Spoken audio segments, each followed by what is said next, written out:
Hello friends, ચોમાસાની શરૂઆત થઈ ગઈ છે અને ચોમાસામાં આપણને ભજીયા ખાવાની બહુ મન થાય છે. તો આજે આપણે ડાબડા ભજીયા ઘરે કઈ રીતના બનાવવું એ તો હું તમને શીખવાડીશ. આ મિક્સર જાર છે, તેની અંદર હું આ ગાંઠિયા અંદર એડ કરું છું. હવે તેની અંદર આ લસણ અંદર એડ કરું. લસણ એક મોટી કળી છે. હવે તેની અંદર આ એક લીંબુનો રસ છે, તે અંદર એડ કરું છું. હવે તેની અંદર આ સ્વાદ પ્રમાણે અડધી ચમચી મીઠું અંદર એડ કરીશું.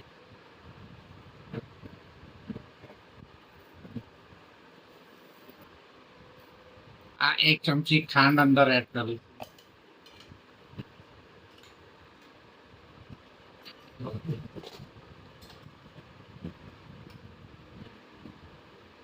હવે તેની અંદર આ એક ચમચી ધાણા જીરું, એક મોટી ચમચી લાલ મરચું ને આ એક અડધી ચમચી ગરમ મસાલો અંદર એડ કરીશું. ને આને આપણે એક સરસ મજાની પેસ્ટ કરી દઈશું. ઘરમાં આપણે સરસ મજાની પેસ્ટ કરી દીધી છે. હવે હું આ તમને ખોલીને બતાવું છું. આપણે આવી સરસ મજાની પેસ્ટ જોઈએ છે. હવે આને હું એક વાટકામાં કાઢી લઈશ. આપણે મિક્સર જારમાં જે આપણે પેસ્ટ બનાવેલી તેની અંદર હું આ 2 મોટી ચમચી તેલ અંદર એડ કરું છું ને આને હું પહેલા બરાબર મિક્સ કરી લઈશ.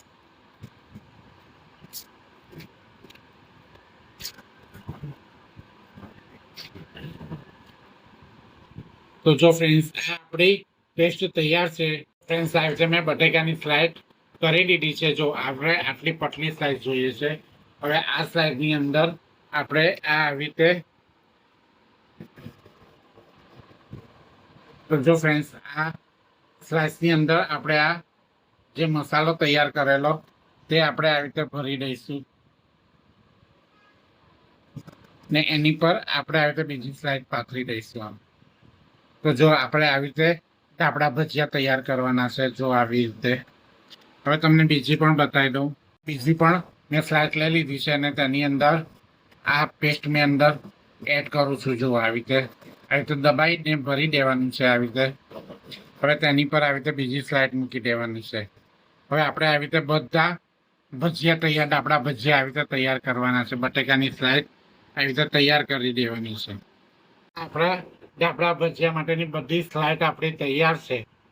હવે આને આપણે બેસનના ખીરામાં બોળીને આપણે એને તળી લેવાના છે. તો જો ફ્રેન્ડ્સ, આ બાઉલ છે તેની અંદર હું આ 1 કપ ચણાનો લોટ અંદર એડ કરી દઉં છું. હવે તેની અંદર આવી રીતે થોડું થોડું કરી અને પાણી અંદર એડ કરી.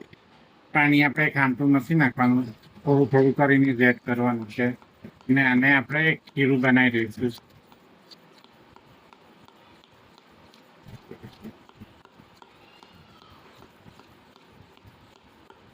તો જો ફ્રેન્ડ્સ, આ આપણું ખીરું કમ્પ્લીટ છે. જો આપણે આવું જાડું ખીરું જોયું છે. જો હવે આપણે આ ખીરાની અંદર બટેકાની સ્લાઇડ આપણે અંદર ડબોળી અને આપણે સરસ મજાના ડાબડા ભજીયા કરી દઈશું. તો જો ફ્રેન્ડ્સ, આ તેલ મેં ગરમ કરવા મૂક્યું છે અને તેલ આપણું ગરમ થઈ ગયું છે. હવે જે આ ડાબડા ભજીયા છે તેને આપણે આ બેસનના ગોળમાં રગડોડીશું અને એને આપણે તેલમાં તળી લઈશું.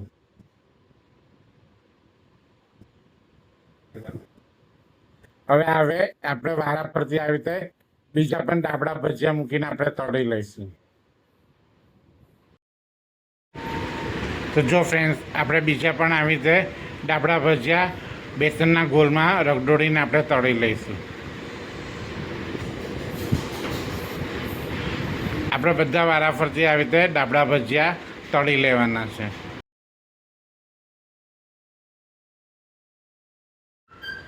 તો જો ફ્રેન્ડ્સ, આ ડાબડા ભજીયા આપણા તળાઈ ગયા છે. વારાફરતી પલટાઈને આપણે તળી લઈશું અને પછી આપણે એક ડીશમાં લઈ લઈશું. તો જો ફ્રેન્ડ્સના આપણા ભજીયા તળાઈને કમ્પ્લીટ છે. હવે એને આપણે એક ડીશમાં લઈ લઈશું. આપણા ભજીયા કમ્પ્લીટ છે ને આવી રીતે મેં ડીશમાં લઈ લીધા છે. હવે જો તમને હું બતાવવા આવી છે તોડીને પણ જો આપણા ભજીયા કમ્પ્લીટ છે. આપણા ભજીયા તમારા ઘરે બનાવો, ખાઓ અને એન્જોય કરો. અને તમને આ ડાબડા ભજીયાની રેસીપી કેવી લાગી તે કોમેન્ટ બોક્સમાં જણાવજો. અને તમે મારી ચેનલ રજની હેલ્ધી ફ્રૂટને લાઈક નહીં કરી હોય તો તમે મારી ચેનલને લાઈક કરજો, સબસ્ક્રાઈબ કરજો અને બેલ આઇકન દબાવજો, જેનાથી હરેક નવી રેસીપી તમને મળતી રહેશે. Thank you friends.